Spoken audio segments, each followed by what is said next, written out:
How are you able to thoroughly absorb the pieces that you have to choreograph if there isn't a Walkman or an iPhone or some sort of device that tells you what the music is?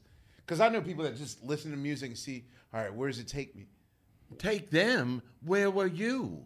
See, I work with Yusef Lateef and all of them. Yeah, but his band's not set up in your living room playing live. No, but we used to have radio, and that was WBLS and WLIB and all those jazz stations that played all of these artists that didn't get any kind of stage. And all of that music was epic enough for me to set the drama to it. You know, but we have to take the lead from what you're playing. The music is kind of first as far as that, and not what you were thinking of, but what universally is that. You give it a name. You've done something. You're a composer. Yeah. You know, you start with the. Were there cassettes out back then? Like, how are you able to listen back and forth, rewind, listen to that part? All right, when this change comes.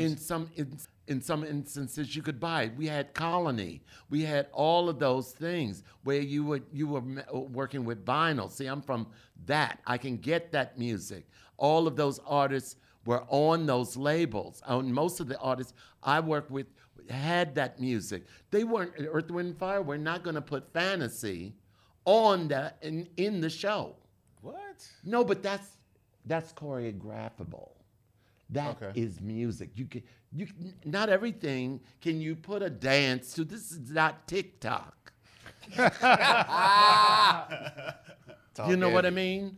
Right, it's not but that. I just want to know generally when someone asks you to put a piece together for them, what's your creative process in figuring out what it is that you want them to do?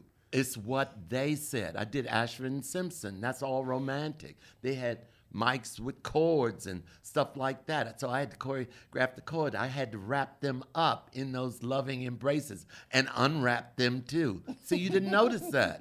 No, I know. Right, they're very theatrical when they perform. But I'm saying no, and falling in their arms and they groaning and doing all that stuff. But what I'm saying is before you get to that place, I'm certain that you have to sit with the music and absorb it and listen. Remember, I studied the French horn and the trumpet. I could count.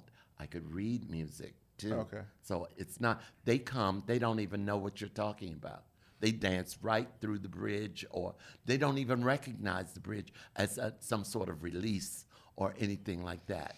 And then you're coming up to another chorus, and then they'll start their routine over again. But that's another level of what you're trying to express.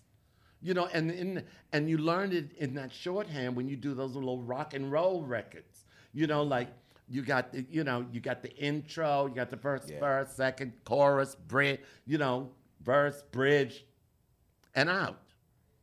That's a form. That is technique.